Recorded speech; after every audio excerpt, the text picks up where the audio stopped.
Muy bien, vamos a continuar. La clase pasada lo que estuvimos viendo nosotros fue dispositivos de almacenamiento. Habíamos visto dos tipos de dispositivos, los discos rígidos y los flexibles. Dentro de los discos rígidos hemos explicado cómo era el funcionamiento de un disco rígido y los dos tipos de discos rígidos que existen, que son los magnéticos y los de estado sólido. Eso con relación a dispositivos de almacenamiento rígidos. Y flexibles, hemos visto que se dividían en dos también, los ópticos y los no ópticos. Los no ópticos son los pendrive, las micro SD, las tarjetas de memoria.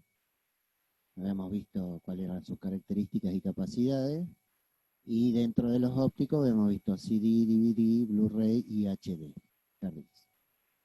Habíamos visto sus tamaños de almacenamiento, qué tipo de discos ópticos existían y cómo diferenciarlos y esencialmente cómo estaba compuesto un disco óptico, digamos, o sea, cómo diferenciar entre un CD, un DVD, un Blu-ray y un HD. Hoy vamos a ver otro tipo de almacenamiento que tiene la computadora, que es la memoria, ¿sí? Yo les voy a leer lo que tenemos en los apuntes grandes y en el chiquito, y después les voy a explicar de manera fácil qué es la memoria, cómo trabaja, para qué sirve y qué tipo de memorias hay. Dice, como el microprocesador, que todavía no lo hemos visto todavía, lo vamos a ver en la próxima clase, el microprocesador, no es capaz por sí solo de albergar la gran cantidad de memoria necesaria para almacenar instrucciones y datos de programa, por ejemplo, un texto de un programa de tratamiento de texto, pueden emplearse transistores como elementos de memoria en combinación con el microprocesador. A ver, cortito, porque lo vamos a desarrollar después. El microprocesador es el cerebro de la computadora, es el que le da las órdenes a toda la computadora. Básicamente puede considerarse que el microprocesador es la computadora en sí misma y que los demás son periféricos, como venimos tratando, de almacenamiento, de entrada y salida. Viene siendo como el cerebro nuestro y los periféricos son los sentidos. O sea, el que toma las decisiones, en realidad, el que da las órdenes es el cerebro, valiéndose de la información que recopila por los sentidos. Lo mismo pasa en una computadora, se asemeja al cuerpo humano. El microprocesador, que es una parte que vamos a ver en la próxima clase, recaba información y emite información por estos distintos dispositivos. Los de entrada sirven para recabar información, o sea, el teclado y el ratón. Los de salida sirven para emitir información, pantalla, impresora, parlantes. Y los dispositivos de almacenamiento, como el microprocesador, no puede guardar. El microprocesador solamente no es como el cerebro nuestro que tiene una parte de la memoria que guarda, sino que el microprocesador solo decide, solo toma decisiones y no tiene la capacidad de guardar datos. Se vale de distintos medios de almacenamiento. La característica que tienen los medios de almacenamiento que nosotros vimos en la clase anterior es que ese almacenamiento es perenne. O sea, es un almacenamiento que, por más que nosotros tengamos la computadora apagada, o por más que se corte la luz, o que pase un tiempo que no lo usemos, los datos dentro de ese almacenamiento quedan resguardados, no se borran. Pero el problema que tienen esas unidades, o sea, discos rígidos y discos flexibles, es que el acceso a un dato, ya sea para grabarlo o para leerlo, si yo quiero guardar algo, o yo quiero traer a mi computadora algún trabajo que tenga en alguno de esos dispositivos, es muy lento. El tratamiento de la información es muy lenta. Entonces, yo necesito, entre el microprocesador, que es el que va a procesar esos datos, y las unidades de almacenamiento que vimos anteriormente, un medio de almacenamiento más, anexo, que sea rápido. Y básicamente estamos hablando, en este caso, de que ese medio es la memoria. Dice, Ya les voy a explicar bien. Para proporcionar la memoria necesaria se emplean otros circuitos integrados llamados chip de memoria de acceso aleatorio, RAM, siglas en inglés, quiere decir Random Access Memory o memoria de acceso aleatorio, que contienen grandes cantidades de transistores. Existen diversos tipos de memoria de acceso aleatorio. La RAM estática, SRAM, conserva información mientras esté conectada a la tensión de alimentación y suele emplearse como memoria caché que funciona a gran velocidad. Otro tipo de memoria, la RAM dinámica, DRAM, es más lenta que la SRAM y debe recibir electricidad periódicamente para no borrarse. La DRAM resulta más económica que la SRAM y se emplea como elemento principal de la mayoría de las computadoras. Si ustedes leen cómo está desarrollado este tema, memorias, en el apunte grande, que es lo que acabo de leer, muy posiblemente, si no tienen algún conocimiento anterior en informática, sea bastante complicado de entender estos conceptos. Pero lo vamos a tratar de bajar, lo vamos a tratar de explicar. Bien. Como les había comentado, yo guardo todos los datos en el disco rígido, o en un pendrive, o en un CD, DVD, o sea, en los dispositivos de almacenamiento que vimos con anterioridad. Y el que trata esos datos se llama microprocesador, que es el cerebro de la computadora. Pero la comunicación que hay entre el microprocesador y esos dispositivos de almacenamiento es muy lenta, ¿sí? Entonces, necesitamos en el medio otro tipo de almacenamiento que sea más rápido y que en este caso es la memoria de la computadora. O sea, la memoria y el disco rígido son dos cosas distintas, son dos partes distintas. Y ustedes me dirán, ¿por qué no hacemos que los discos rígidos sean más rápidos? Porque no ha habido una manera de lograr que los discos rígidos trabajen a las velocidades que trabajan las memorias.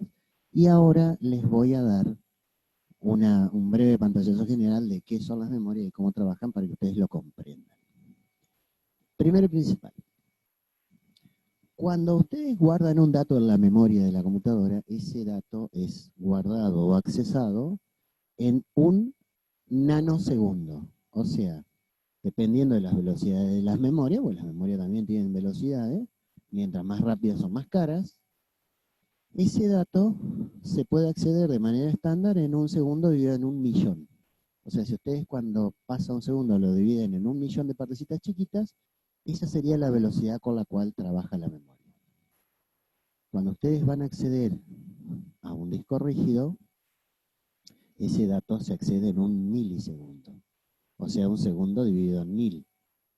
Por ende, la memoria es muchísimo más rápida para guardar datos o para buscar un dato de adentro de la memoria. Pero la memoria tiene una particularidad. Es volátil. ¿Qué es esto de volátil? Conservan datos siempre y cuando reciban corriente eléctrica.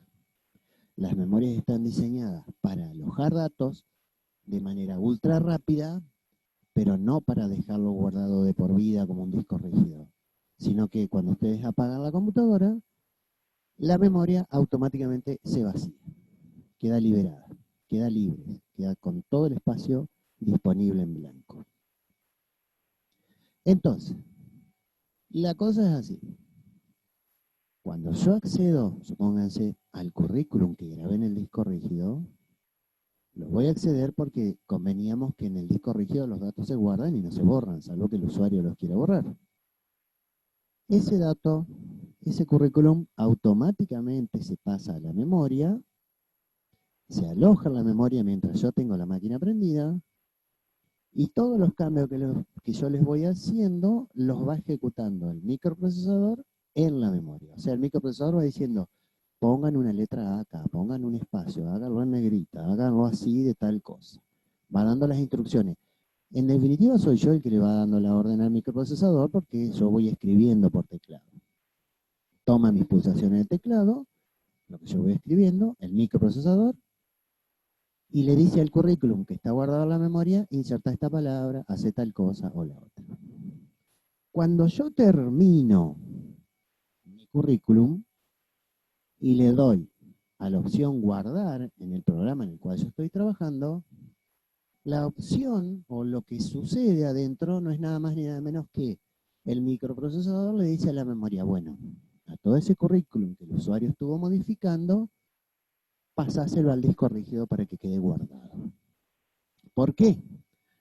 Porque si yo modificara todo el currículum y estuviese solo en la memoria y la apago a la computadora y no la guardo, como dijimos que la memoria es volátil, cuando yo la apago, la memoria se vacía, entonces yo pierdo todos esos cambios. Ese currículum desaparece, se borra. Por eso, suele pasar a veces que ustedes están haciendo un trabajo y si no lo guardaron y se rompe la compu, o se apaga o se corta la luz, esos cambios no se guardan. Bien, es porque yo cuando estoy trabajando con un dato en una computadora, a ese dato lo estoy accesando desde la memoria. O sea, estoy trabajando con un dato que está en la memoria de la computadora, no en el disco rígido.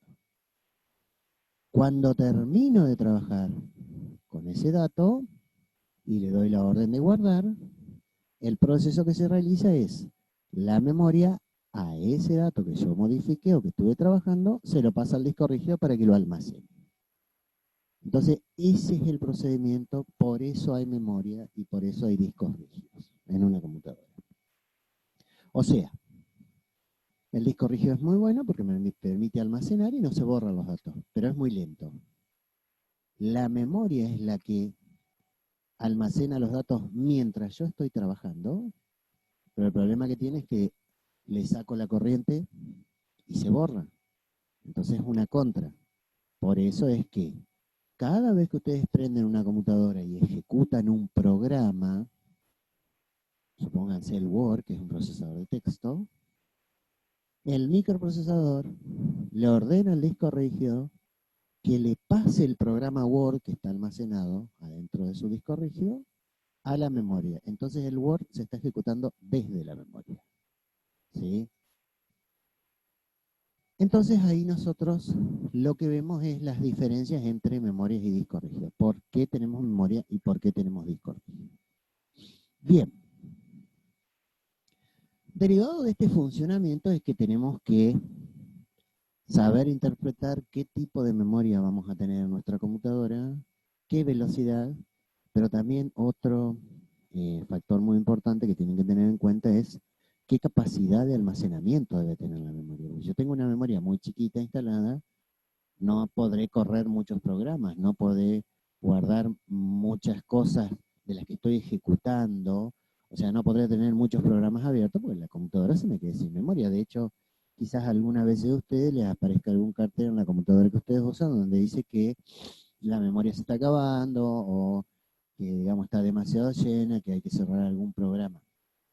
Eso pasa porque no solamente el factor importante es la velocidad con la cual trabaja esa memoria, sino también la capacidad. Ya vamos a ver los tipos de memoria y las velocidades. Pero normalmente una computadora de escritorio o una notebook o netbook debería venir de aquí en adelante, o sea, si la comprasen hoy en día, con una capacidad de memoria de aproximadamente 4 GB hacia arriba. Las memorias son como tarjetas que se cambian, tienen distintas medidas. Dentro de la computadora tienen slots, se llaman, o bancos de memoria, que es donde van insertadas. Son plaquetas que tienen un sistema de seguridad, que uno abre ese sistema de seguridad y se sale la plaqueta, o sea que se cambian. A veces, cuando una computadora funciona lenta o no prende, lo que tenemos que hacer es cambiar la memoria. Puede pasar que a veces tengan un solo lugar donde poner memoria, eso pasa principalmente con las NES del Estado, entonces si se quema o si hay que anexarle más memoria, no hay otro remedio que cambiar la memoria que tiene y ponerle una más grande. Pero a veces pasa que tiene 2 o 4 lugares para poner y capaz que tenemos una sola tarjeta, le podemos ir anexando más tarjetas para ir agrandando esa capacidad. Lo que tiene que tener mucho cuidado es que al agregar memoria, sean del mismo tipo con la cual están utilizando la computadora, porque si son incompatibles puede pasar de que la computadora no funcione, que no se entiendan entre ellas, ¿no?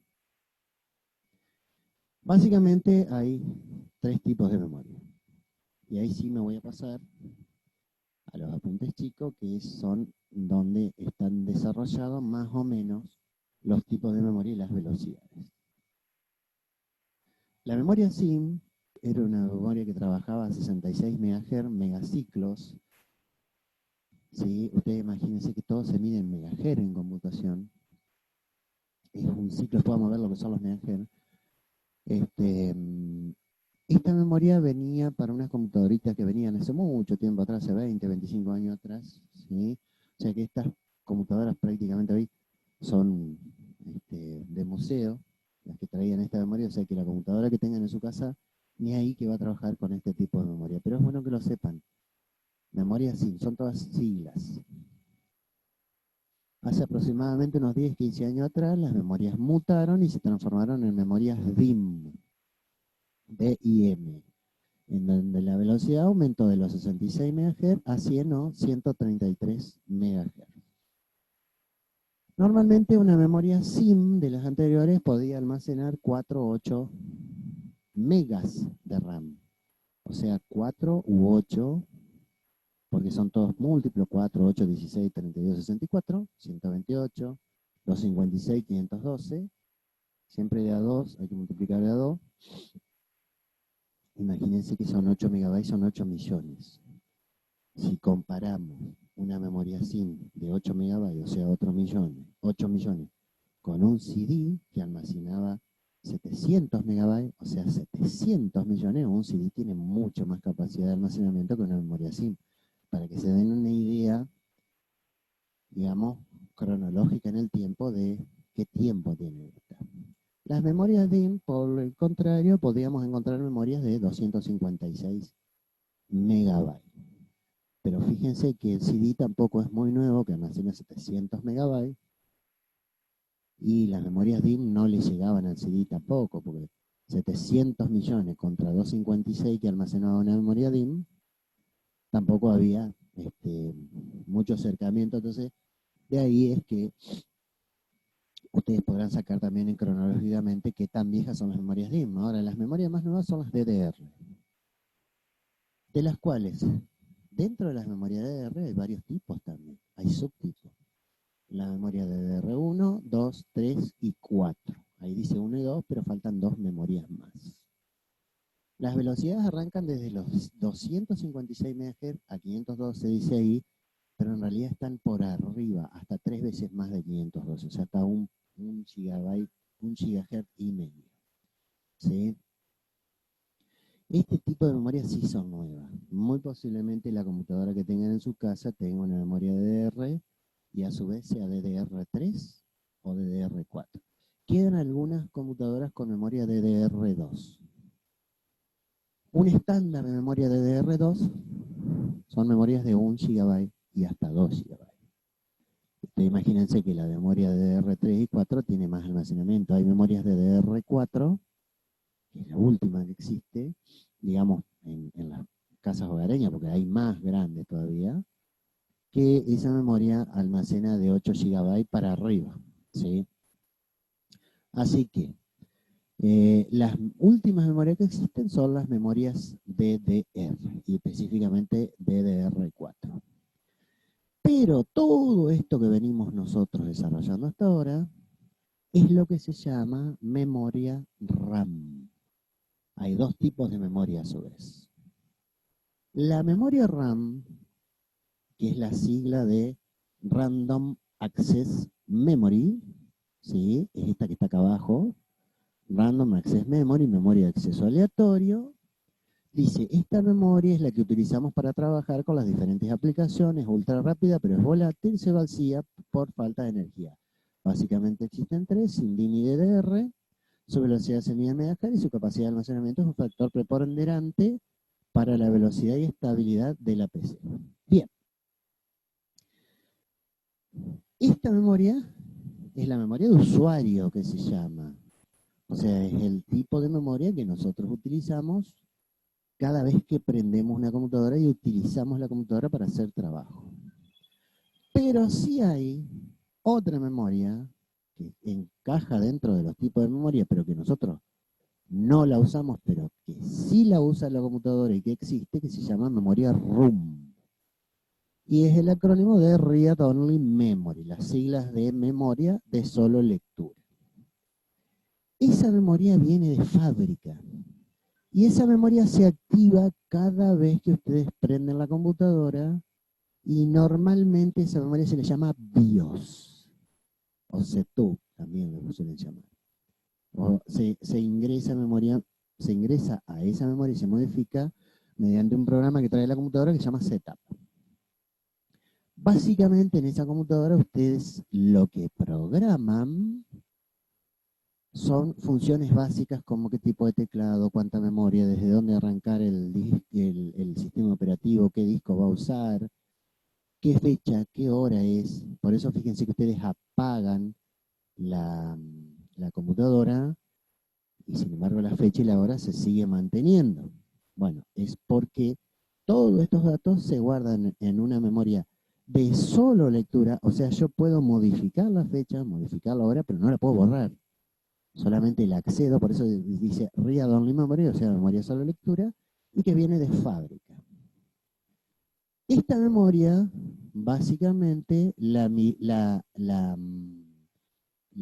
mantiene viva todo el tiempo. Ya dijimos que las memorias, si ustedes le cortan la luz, si le cortan el suministro eléctrico, se volatilizan, o sea, se vacían. ¿Qué pasa con esta memoria? Que esta memoria no pierde los datos, porque fíjense que ustedes guardan la fecha y la hora y la prenden a la computadora dentro de una semana y el reloj sigue marchando, que el reloj marcha porque está dentro de esta memoria ROM. Hay una pequeña fuente de energía que la alimenta esta memoria continuamente para que siga funcionando. La memoria RAM, que es la anterior, la que usamos nosotros para trabajar, la alimenta la computadora mientras esté prendida. O sea, cuando nosotros la apagamos, esa se vacía.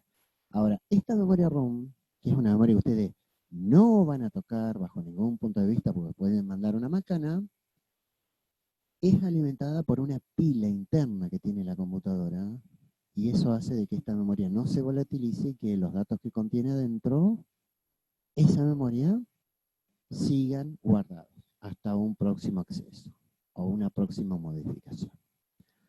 La memoria que a ustedes les va a importar, ya sea como operadores o como reparadores, es la memoria RAM. Porque la ROM viene pegada a la computadora y no se puede cambiar. La RAM, como ya me habéis dicho, sí se puede cambiar. Se puede expandir si me quedó chiquita, porque la computadora me quedó lenta, o si se me quemó y la computadora no anda, porque si no tiene memoria RAM, la computadora no va a prender. La puedo cambiar. Ahora la ROM, esa viene de fábrica y esa no la van a ustedes a manipular mucho, no se puede cambiar, mejor dicho, se puede cambiar, se puede flashear, se puede hacer un montón de cosas, pero por gente especializada. Por más que elijan el perfil de reparadores, no van a ser reparadores avanzados como para poder trabajar con este tipo de BIOS o de memorias integradas, que se les llama, a la placa madre. Los dos temas que nos quedarían serían placa madre y microprocesadores, para lo cual estaríamos terminando el tema de la teoría de lo que es una computadora en teoría, de lo que es la parte de hardware. Luego de esto ya empezaríamos con la práctica. Nosotros algo de práctica hicimos como para amenizar en el medio de todo esto que estábamos trabajando, de la parte teórica y de las fotocopias, que fue la parte de currículum, cartas comerciales, algunos ejercicios que hicimos, como calcular el número de QI y el índice de masa corporal, que los vamos a volver a repasar y los vamos a volver a dar. Para que los que no lo pudieron hacer, lo vamos a volver a hacer. Entonces yo les aconsejo que por ahí cuando tengan un tiempito revean en el canal de YouTube que tenemos las clases anteriores, si les quedó flojo algo. De todos modos, en algún momento vamos a hacer una asistencia sobre cada uno de los temas, lo que pueda haber quedado, el conocimiento que pueda haber quedado trunco porque no pudieron asistir a las clases de Zoom o porque directamente quizás no entendieron el video de YouTube, no se entendió. Así que nos vamos a tomar una semana de específicamente, digamos, de nivelación de conocimiento. Vamos a cortar esta clase y en la próxima clase lo que ya vamos a ver directamente es microprocesadores para ya ir terminando esta parte de hardware teórica. Luego nos va a quedar, no sé si vamos a tener vacaciones, pero nos va a quedar algo de software, ¿sí? O sea, de programas, en teoría, que vamos a ver sistemas operativos, paquete Office e Internet, y luego sí ya vamos directamente a la aplicación en la computadora o en el dispositivo que ustedes manejen de cada uno de los conocimientos de acuerdo al perfil que hayan elegido estudiar. Así que chicos, nos estamos viendo la próxima clase, ¿sí? Muy buen día para todos.